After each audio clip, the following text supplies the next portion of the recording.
to today's Value Talk. आज की Value Talks का जो विषय है वो है Amazon as a career option, especially for the veterans. Or this is part of our focused series, and as part of this series, we'll be covering in future as well big companies like Amazon, ताकि हमारे जो subscribers हैं उनको इन सभी बड़ी companies के बारे में पता लगे और उनके जॉब के जो चांसेस हैं उनमें इन कंपनीज में जॉब कैसे मिल सकती है उसके बारे में नॉलेज एंड इससे पहले जितने भी लोग हमारे साथ जुड़े हुए हैं, if you people are not part of Value Talk Telegram channel, I request you to do so. We have been providing very valuable content and इसका फायदा उठा रहे हैं. एंड आई वांट कि आप सभी लोग वैल्यू टॉक के टेलीग्राम चैनल से जुड़कर हमें सपोर्ट करें and also take maximum benefit out of this association. Today हमारे साथ जो गेस्ट हैं, very distinguished guest, major Anand Kukreti, and he is with Amazon, and let's welcome him first. Anand, are you there? Yes, sir, I'm there. Welcome, Anand. Welcome to Value Talks. And I will just take a few minutes to introduce Anand. Anand is a Gurkha Rifles officer with more than 20 years of service. He 11 in the army and then 9 in corporate sector. He had a medical emergency because of which he had to leave the army.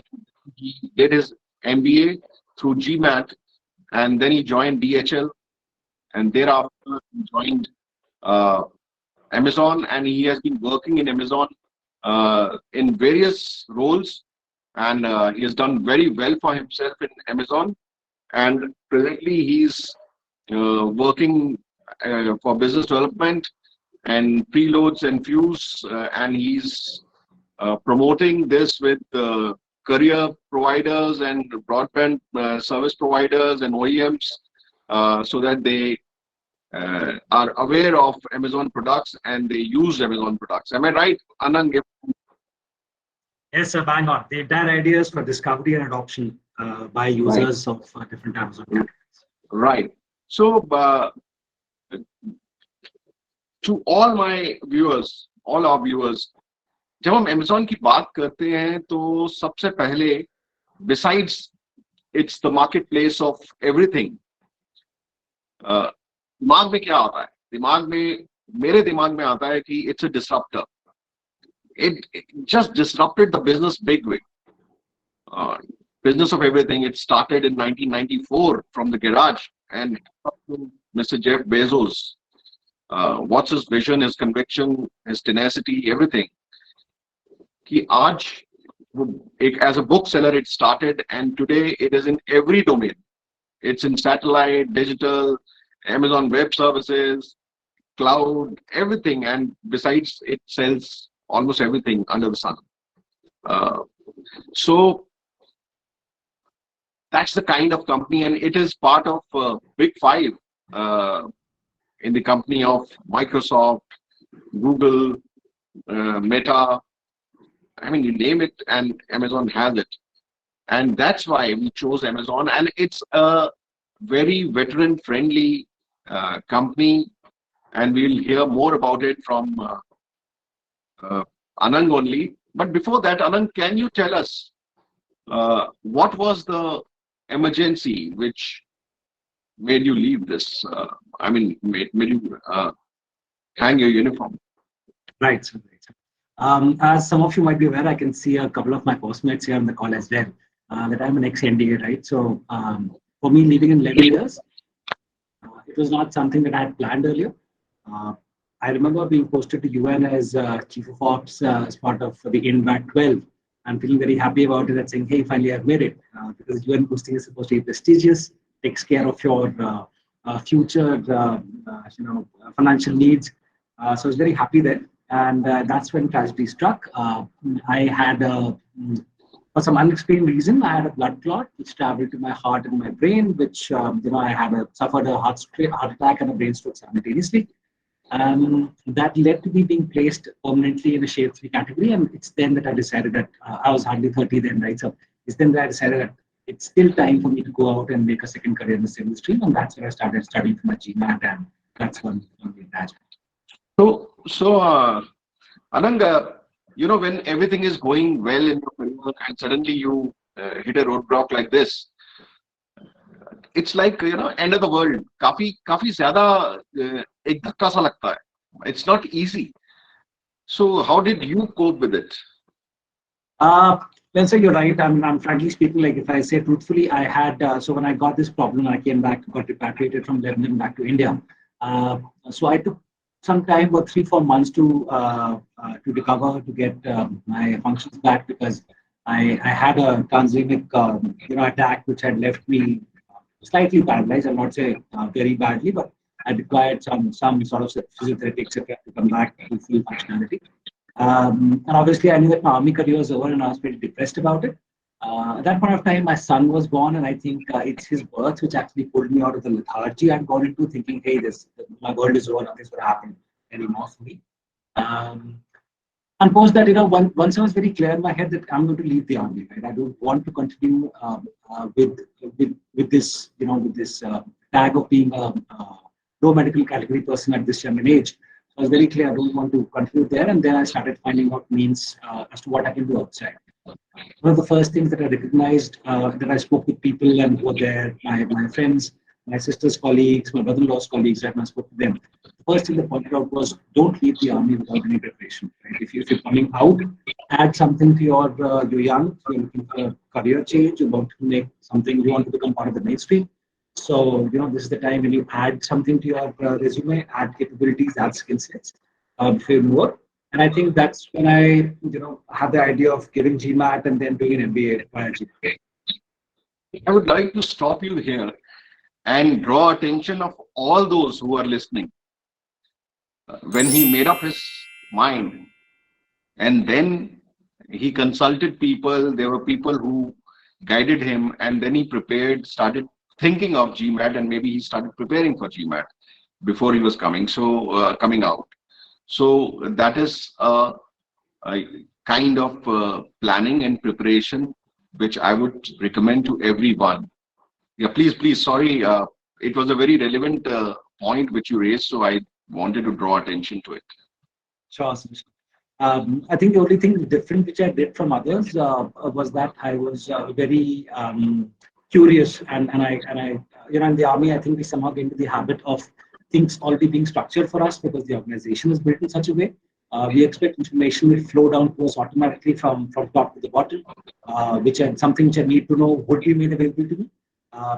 But when I was stepping out of this world, I realized that I'll have to do everything on my own because my organization did not have subject matter experts who could help me out. Right? Army as an organization did not have people who helped me out in the settlement. So I started searching around for things. I found out how to appear for GMAT, what's the fee for a GMAT, what's the setup, what are different B-school programs that I could go into. So keeping in mind my financial health, I decided, hey, the GMAT is the worldwide entry program for all MBA schools. It's only in India that we have an exam called Capt. Otherwise, worldwide, there's only one exam for MBA schools, right from your Howard, Cambridge to a local school as well, which is the GMAT, right?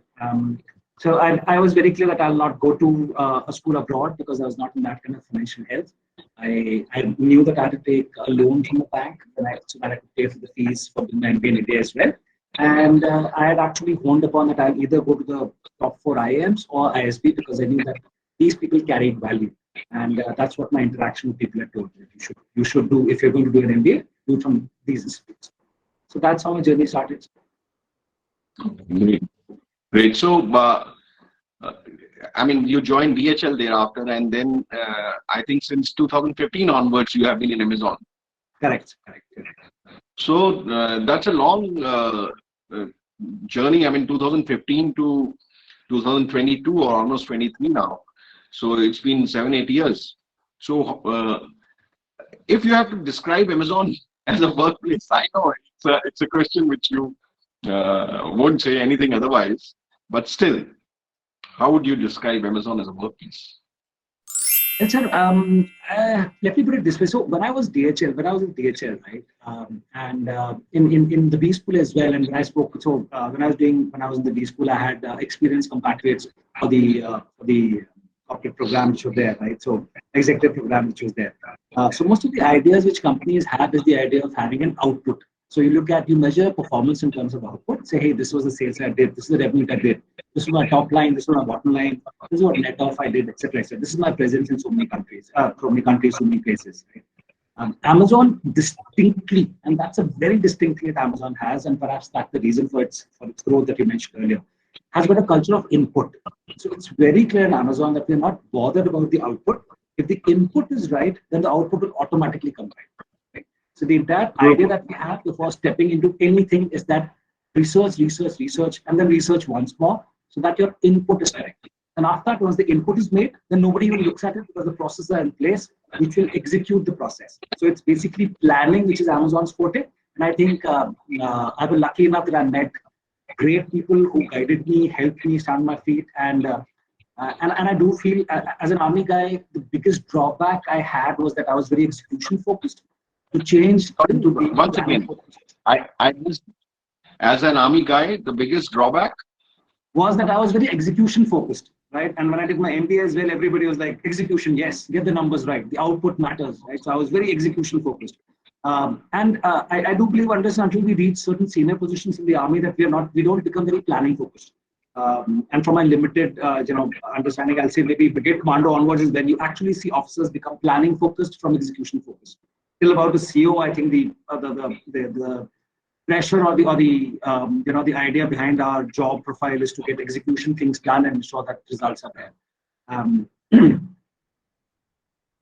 Right. I saw a question. I'll just answer that. So, right. So I think that's the biggest help that I got in Amazon. And to take on the question which is there, yes, GMAT is required for ISB. So as I said, either go for the top two schools which are there, which are taking entry to GMAT, and of which ISB is one. So you should. Anand will take the questions later. Oh, don't worry about the comments, right. And we'll take the questions later, right? Right. So because there is a question and answer session in the end, and Okay. we'll wait for that. Right. So now that you spoke about MBA and GMAT, and I'm sure this MBA through GMAT or IIM Ahmedabad, which is a tier 1 college, so that must have definitely helped you. But did you consider doing MBA through DGR sponsored programs, or the certificate programs? Yes, so that was a call, you're right. It took me some time to decide on the call, right? So I weighed it, and I really spoke to people about it. I took a lot of time. I'll say about the 1.5 year period, which I took to preparing for my transition. One of the biggest call that I had to take in the first 6 months of that 1.5 period was, will I go to DGR or will I do an MBA? Right? And that was when I had to balance certain factors. One was, am I looking for a second career outside? Do I want to compete with people? Right, that was one. Second, do I want to limit myself into only ops and HR? Right, that's part 2. And third, do I have the financial wherewithal to be able to, do an MBA and still, if I don't get a job, still able to stand on my feet for some time before I get placed. Right. So these 3 were the factors which I played around in my head with, and each individual will have their own. So these are 3 basic factors I think you should consider. Anyone who's planning to leave. And basis these 3 factors, you decide what you want to do. And my decision was to go for it. So Anand, I'm sure that our audience is basically divided into 3 categories. So one, I'm talking about the veterans. Of course, there are people who are not part of the veteran this thing. We have members from our civilian side also, who are contributing immensely to us, to Value Talks. But as far as veterans are concerned, we have short service commission officers who are part of this, part of us today. who are basically in 5 to 10 years of service. And then we have people who are planning, who have either taken PMR, who are planning to take early release from army. And then there are people who will be retiring after full service. Right. So where does this MBA fit in for all the three categories? Do you think, uh, because I think for the short service, definitely it is a very good route. So I completely agree with you. I see, and I may appear harsh, or that's completely my understanding of the issue. I would consider that if you're leaving after 5 to 10 years of service, like 5 years service, 10 years service, you're short service commission officer, then you should definitely think about doing an MBA, right? Either you can do it if your financial condition allows. Please go outside and do it from a Duke or a decent B school abroad. That adds a lot of value to your resume, to your portfolio when you're looking for jobs. That's one. If your financial condition does not allow, ISB exists, and you have all the IIMs actually offering these executive courses, which are their residential courses, right, which you should do, and that's on par with full-time MBA, and that's considered that is an MBA which is on par with all the global MBAs as well, right? So anybody leaving in 5 to 10 years has to do that. It's a must for them. People leaving after 20 years will have to understand the fact and align themselves or resign themselves to the fact to say that, hey, I have now an expertise in a certain area. For me to change now and start picking up something else, there'll be very few people in the outside world who will give you an option to do that. By now, 20 years, we have become what we were supposed to be, and for us to change habits and get into new areas becomes difficult. So for them, you should definitely consider 101%. All of you after 20 years must do a DGAR course. The resettlement course is a must-have. Please do that. And secondly, you should look at where you come from. Do you have any technical expertise? Then go for technical certifications. If you are from ordnance, supply chain background, then please do those kind of certifications. Get your Lean Six Sigma, Green Belt, Black Belt. Get these. Get familiar with Excel. Get very familiar with query writing. That's something which most of us are not very clued up about, right? So get familiar with that. Get familiar with numbers, and then come out, right? So you need not spend too much of money in doing a big program. And for the last category which you spoke about, I would really like you to focus on the HR aspects, because by the time we finish 35, 38 years of service and we leave the army, right, we have actually become experienced HR professionals while we may not realize it, right?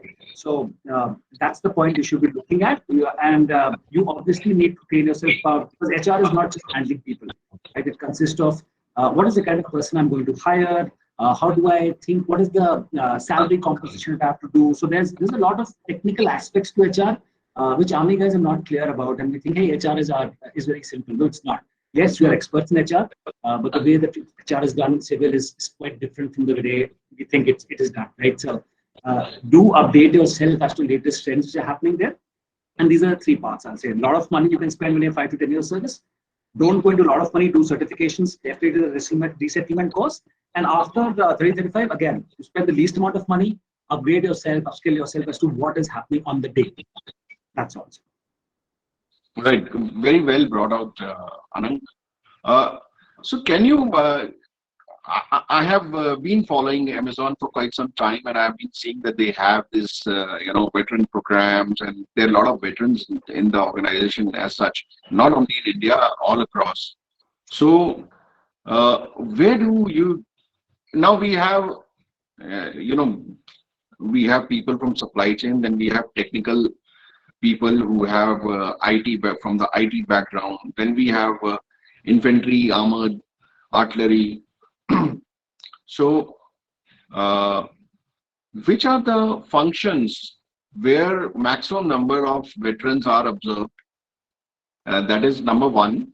And number two, if let's take it little in a detailed this thing. If an officer who's not technically qualified, or somebody who's not aiming for technical roles, what should he be looking at?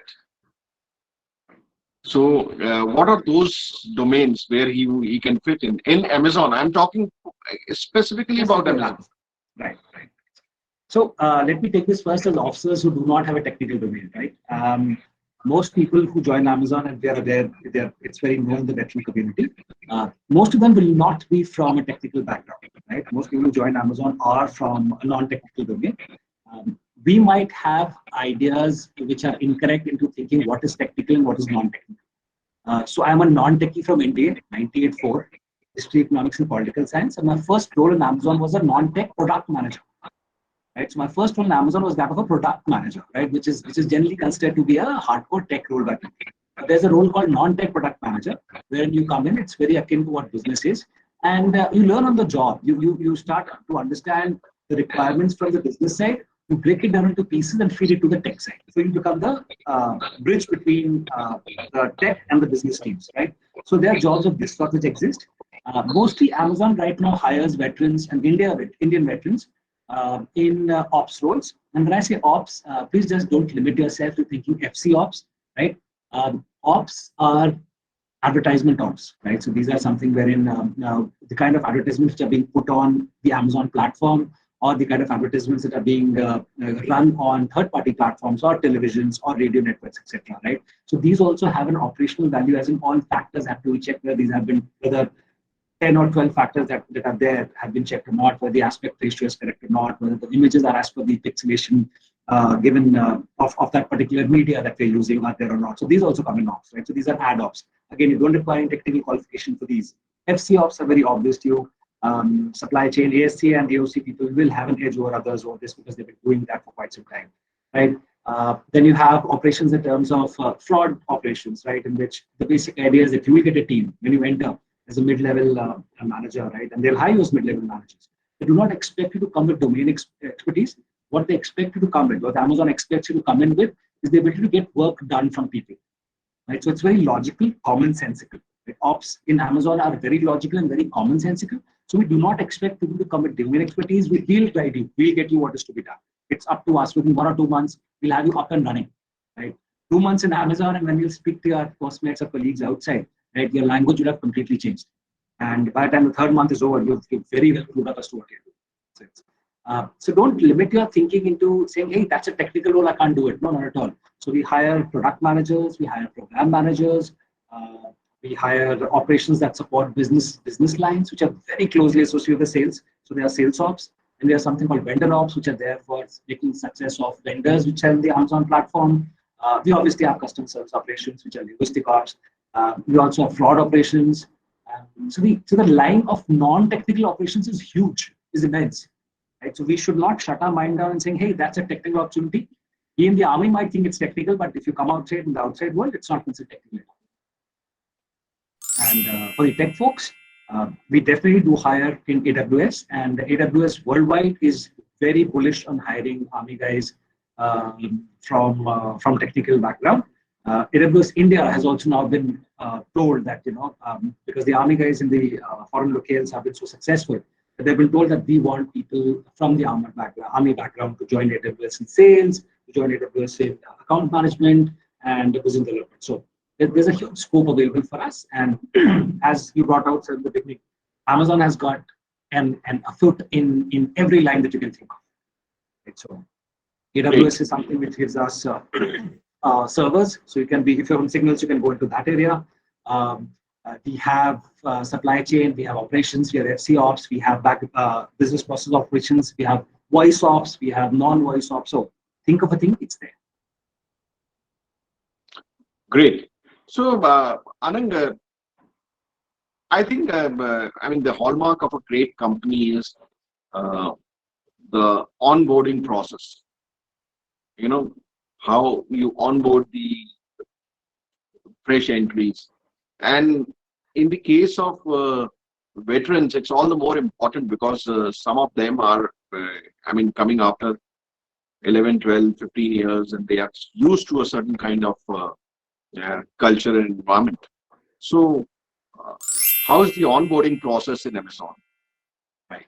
So I will say, sir, in ops, and in ops in particular, the onboarding process is much better because what you have said, they have realized that there's a cultural shock that most veterans get when they change teams. Right? And ops environment is very similar to an army environment, so there's not much of. So I'll put in this terms that ops is the only branch in Amazon where the word sir is used. Right? The rest, Like if you say somebody, if you call somebody or call out sir to anyone, right? People start laughing at you on the floor. So you don't do that. Like Amit Agarwal is called Amit by all of us. So to differentiate between other Amits, he's called Amit A. So when you talk about Amit Agarwal, the CEO, VP of Amazon India, he'll say Amit A.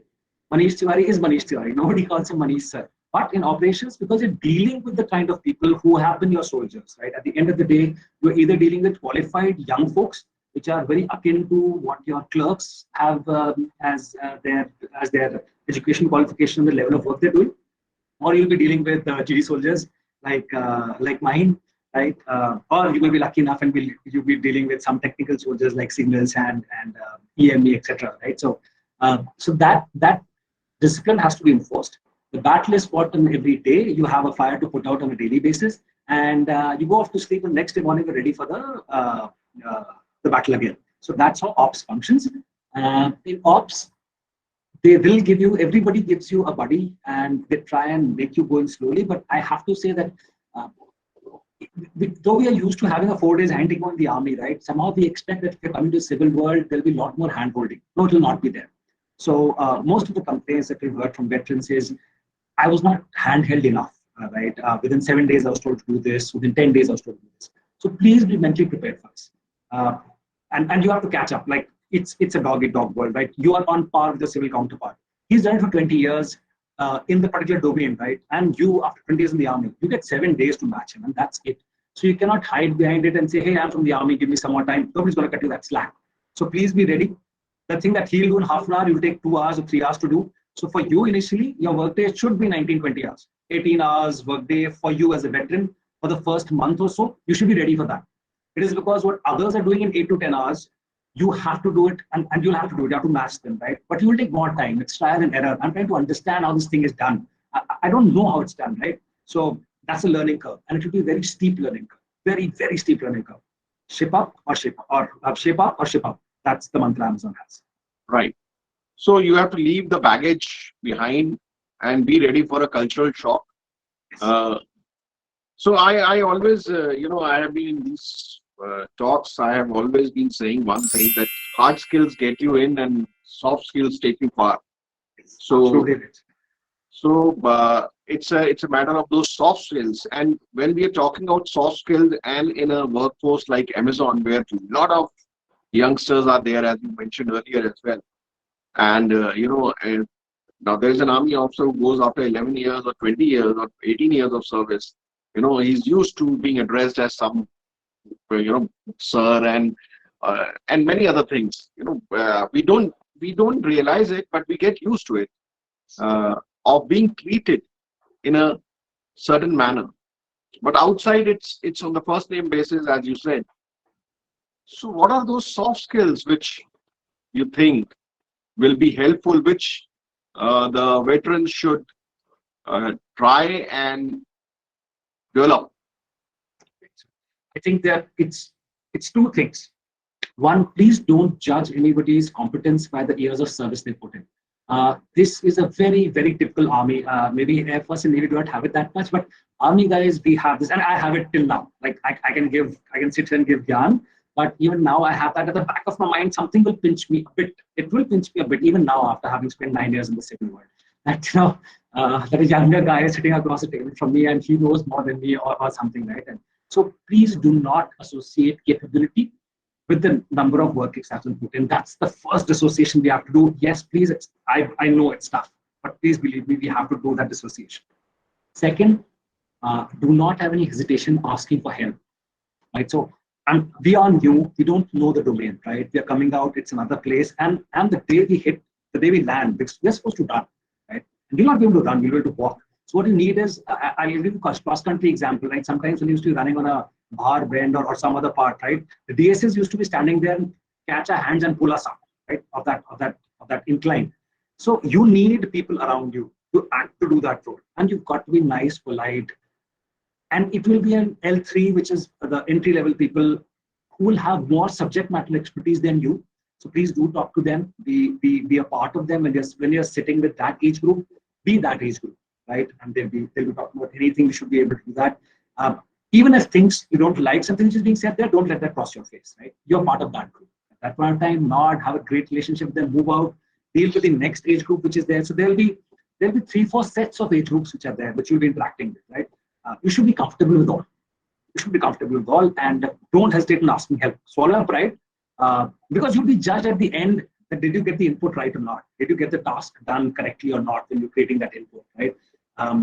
If a peon helps you in doing that, please don't have the ego in asking help for that. Please walk up to that peon and say, "Sir, ye kaise hota hai, right? How is this done, and how do you ensure that the gate is locked after people go out, or how do you ensure that the counting is correct when people are coming in? Are the badges swiped or not swiped? Can tailgating be done?" These are things which actually a PN will tell you. A guard on the floor can tell you, right? Nobody else will tell you.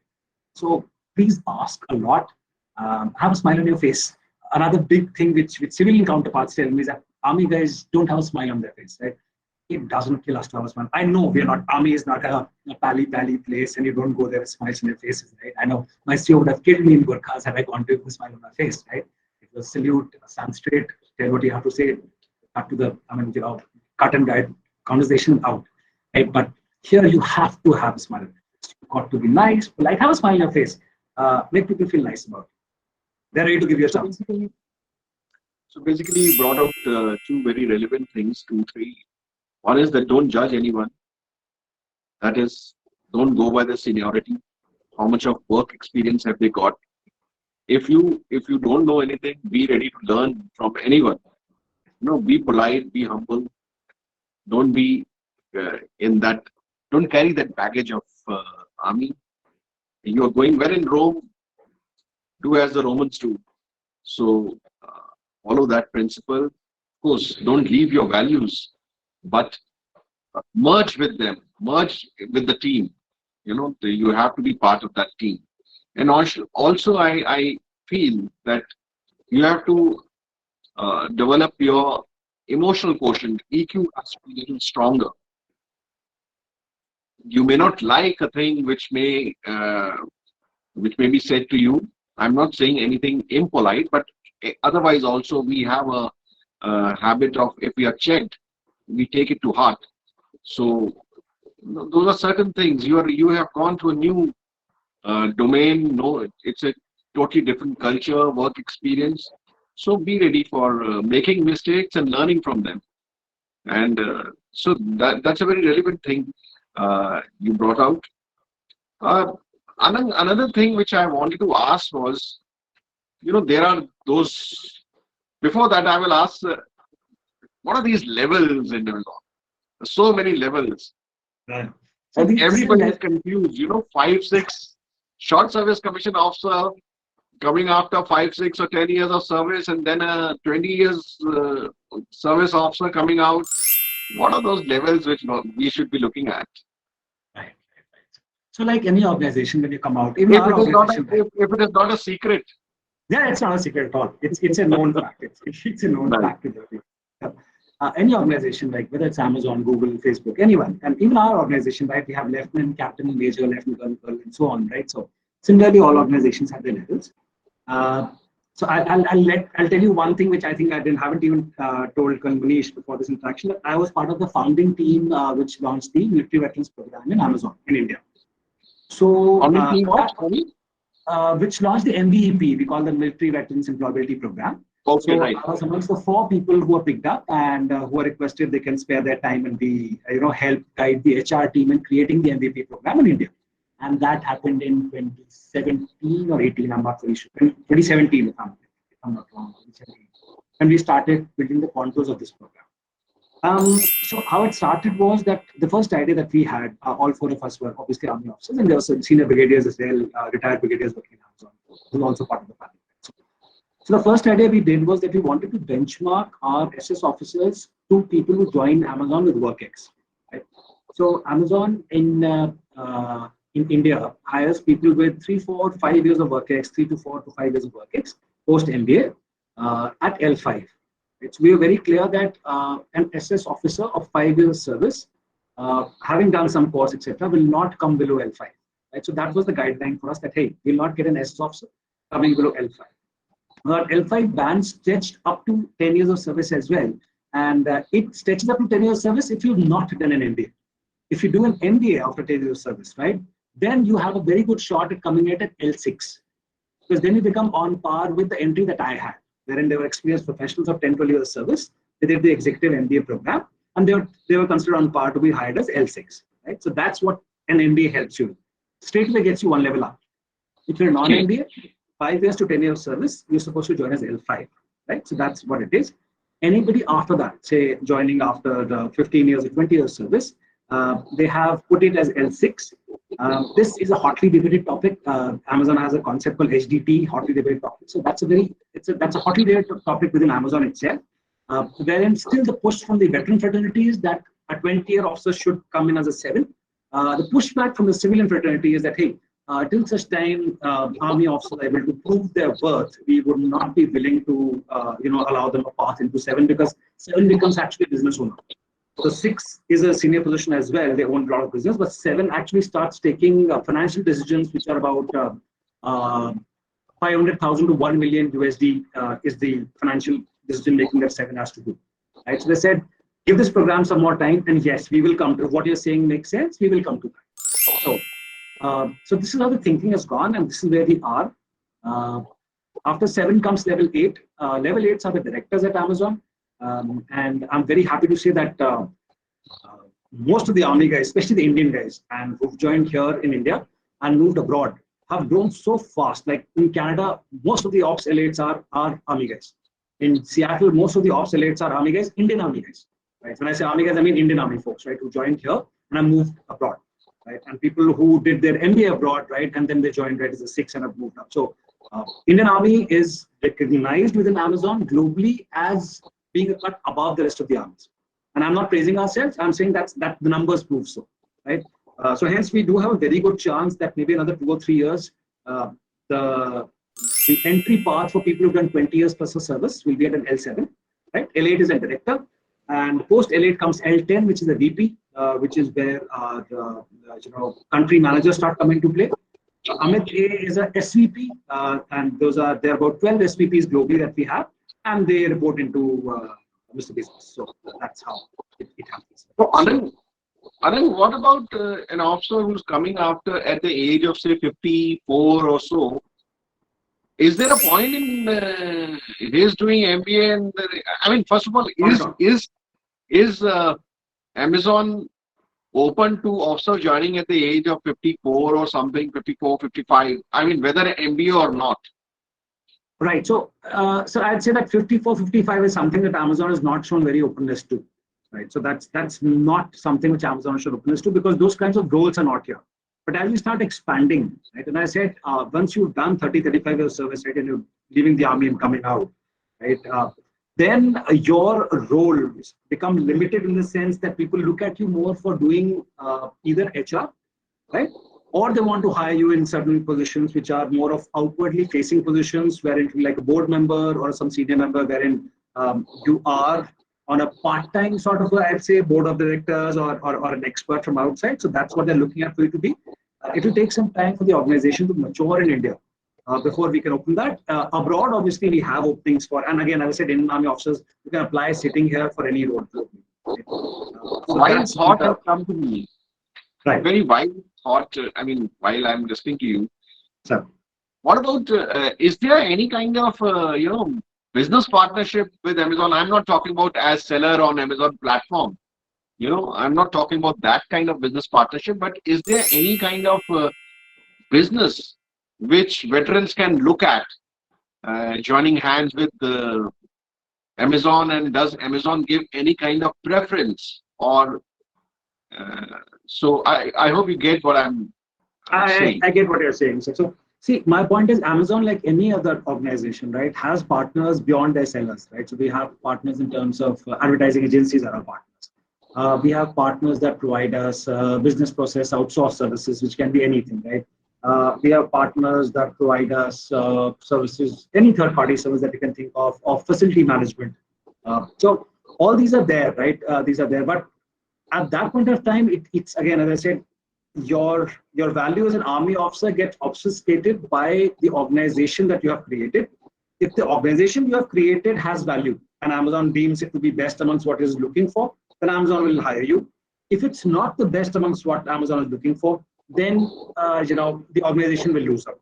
And it's nothing to do with you being an army person or not. So that's where it stands. Another thing which comes to my mind is that we have spoken about so many functions, domains. What about learning and development as a function and also as a business opportunity? Right. Both internally as well as external. Both exist. We have learning and development partners who provide us with sandboxes and tech solutions for people to play in and get trained in. In obviously within the company, learning development is a very huge function, and it is not a central function, but it is divided amongst different teams that are there because different teams have different sort of learning needs, and each of these teams has the autonomy to reach out to whichever partner they think is best, which will help suit their needs and meet their needs, and do things with them. So L&D is big. Army guys are taken to L&D. It is adjacent to, I'll say, HR. L&D is not exactly HR, but it's adjacent to HR. So it sits somewhere between HR and ops. So L&D guys work a lot with the ops space, and their function is very similar to what the HR function. So that's where L&D sits. Right. And there is another thing which is very, which creates kind of buzz in the market is 11 principles of Amazon. So I have seen so many people, preparing for Amazon interview and then going through those principles and, they burn the oil. So what are those principles about? Right. So there are about 14 leadership principles that we have, or LPs as we call them in Amazon, right? So for Army guys, you'll find it's like reading some basic recipe. I just wanted to highlight one thing that I have also been involved in coaching few of these people in preparing for these principles. So that's how I know about it. And so that's why I wanted to ask you why is so much of importance to those, and every interview is around those principles. Absolutely. So, again, I think this is one of the core strengths that Amazon has, that we do not look at a subject matter expertise when we're hiring someone. So I was into business development and sales for supply chain solutions with DHL, and I was hired to become a non-tech product manager for a product which we didn't later launch in India, and head B2B sales for electronic device sales, right? So, and the only thing which allows Amazon to pick up people from different domains and mix and match them is that they say they're going to hire people on leadership principles and not the skill sets they're supposed to have, because we can teach you. If you are smart enough, if you meet our leadership principles, then we can teach you anything. If you're doing rocket science, we'll teach you rocket science. That's the attitude Amazon has. And you can be into selling mithai as far as we're concerned. But if you meet the leadership principles, then the next job you'll get will be in AWS, selling server-based solutions to tech CTOs. So that's why all our interview processes, right? So why is it important to DGR courses? Because in DGR or any campus interview, we have 3 rounds, just 3 rounds of interviews, right? And when you apply outside, we have 6 rounds of interviews, right? So that's one straight way, right? So that one cut straight, it halves the advantage of a DGR course, right? That's what I'm telling you, right? So it halves that, right? But all interviews will only be focusing on your leadership principles. You have to have examples where you have displayed those leadership principles. They're available on the open platform. You can get them down. You can prepare 3 or 4 examples which are there. And we expect you to be able to bring it out was that, hey, how did you do this? And that example should speak to a leadership principle. So that's what we look at. So I want to bring attention of all those who are with us today that if you are targeting Amazon, please Google these. I deliberately brought out this point of principles which are being followed in Amazon, and they're being given a lot of importance. And I have personally, been involved in coaching at least 4 of the guys. 2 are in Ross, Michigan, and I have a weekly call with them. Their interview is scheduled somewhere in October as part of the campus interview. So it's a hint for everyone. Please Google these principles and see how your job profile, your achievements, etc., and whatever you have done in your past avatar or present avatar, how does it match to those principles? Try and relate it it will help you in targeting Amazon. So now my next question to you is very targeted one. How should one target Amazon? Right. You know, So Amazon, and we, it's like, master class by Anand on joining Amazon. It's right, something I right. want the answer, and I want a detailed answer. What is the preparation required? Sure, sure. So one thing which Amazon is very peculiar about is that if you're in any campus through an MBA program or through DGR or any other program, if you're a campus hire, right, there's a separate team called the campus hiring team. And as long as you're on campus, you cannot be hired by any other person in Amazon. The campus hiring team is the only team that can hire you and take your interviews. Right? And that depends whether they come to your campus or not. That's one. So my first and foremost tip to you would be please do a resettlement course because that's where Amazon definitely goes. There may not be vacancies when you're doing the course, right? It might happen that after the course you have to sit out for some time, but rest assured if you have a resettlement course against you, there are teams that will look at it. That the value of that course is being recognized by Amazon as it is. Right? So please do that. That's the first step. For anybody with 5 to 10 years service, an MBA is a must. Like there's no way that you can say, hey, I'll not do an MBA and I'll expect to succeed outside. No, you won't. Right? So you've got to do it. You've got to upskill yourself. You've got to do an MBA and do it from a decent enough institute that comes to your campus, that companies come to your campus and hire you. And Amazon should be one of those companies. A thing to avoid is distant MBAs, right? Distant MBAs do not carry any value. They will give you a degree, and it can be used as a degree if you're trying to do PhD, etc., or if you're trained to such kind of roles. Otherwise, distant MBAs do not give you any value. It is a master's. You just check the box of doing masters. That's all. Now, Amazon generally has a set from either the campus or based upon recommendations. Amazon also does a lot of trawling on the Naukri platform. So please have a very good profile on Naukri. So I was picked up by Amazon from Naukri itself. Even though Amazon was one of my customers in DHL, one of my clients, the team that picked me was a completely different team from the team that I used to work with. Obviously, I took my feedback from that team. That, okay, this guy is working with you. Is listed in his Naukri profile that he set up the first Amazon warehouse outside third-party warehouse in Bombay. So that was there in my resume in Naukri. But that was something that I would really tell you: keep Naukri, keep LinkedIn very updated, and it should be sharp and to the point. Till about 20 years service, a CV running over one page is considered extraneous. Right? There's nothing that I could have done within 15 to 20 years service that requires 2 pages to be filled. Right? So please keep it as concise, as brief as possible. 1.5 page, one side of the page, and the other side is max. Right? Please do look up Sheryl Sandberg, right? The Facebook CEO. I think her name is first name. I'm forgetting her first name. It's Sheryl or Mel, but Sheryl Sandberg, right? Please do look up her CV. If she can make a CV of one page, it's available on Google as a template. If she can make a CV of one page, then definitely you can, right? So that's fine. That's the second part. Go to www.amazon.jobs. Spend a lot of time there. Right? Generally, what happens, we start doing carpet bombing, and the system recognizes it. What we don't both know is if you're applying for 10 jobs in per day at Amazon, right? After sometimes system will say this, and you're not getting through the system, right? System will start rejecting you initially. They'll read those key letters that they read and say, oh, this is the same guy applied earlier, and you're out, right? So don't do that.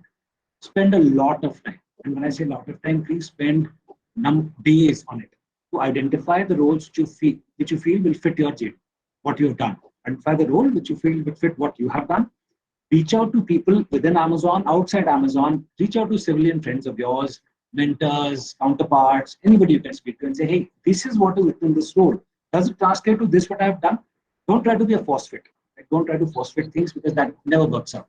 It might land you for the first interview, but you'll be out in the first round itself.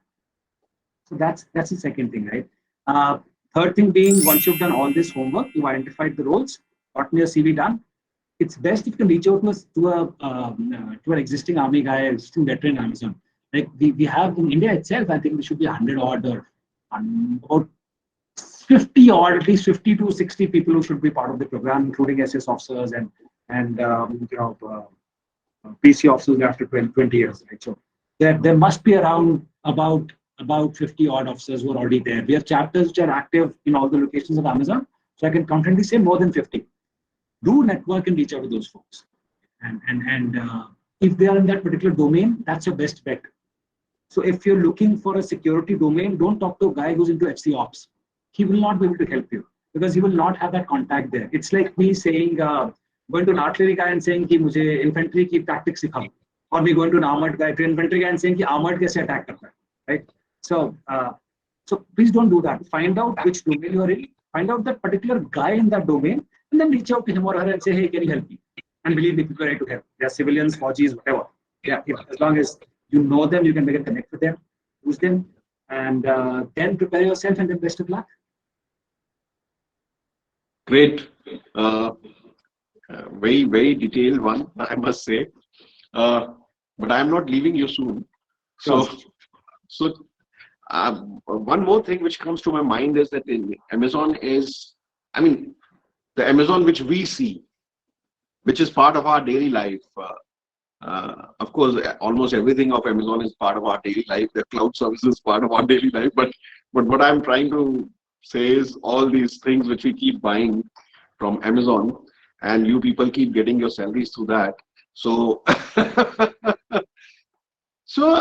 there is a huge amount of inventory management, warehouse management, which is there, and which is very special to, though the scale and the way it is being managed is very different, but still, ordnance officers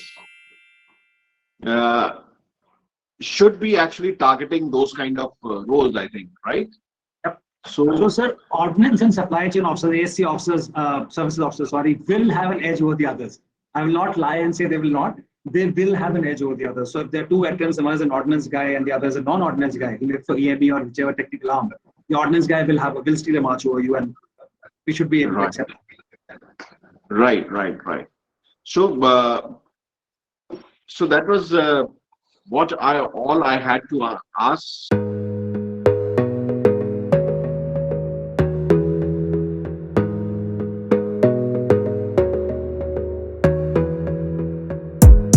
Gotta focus on your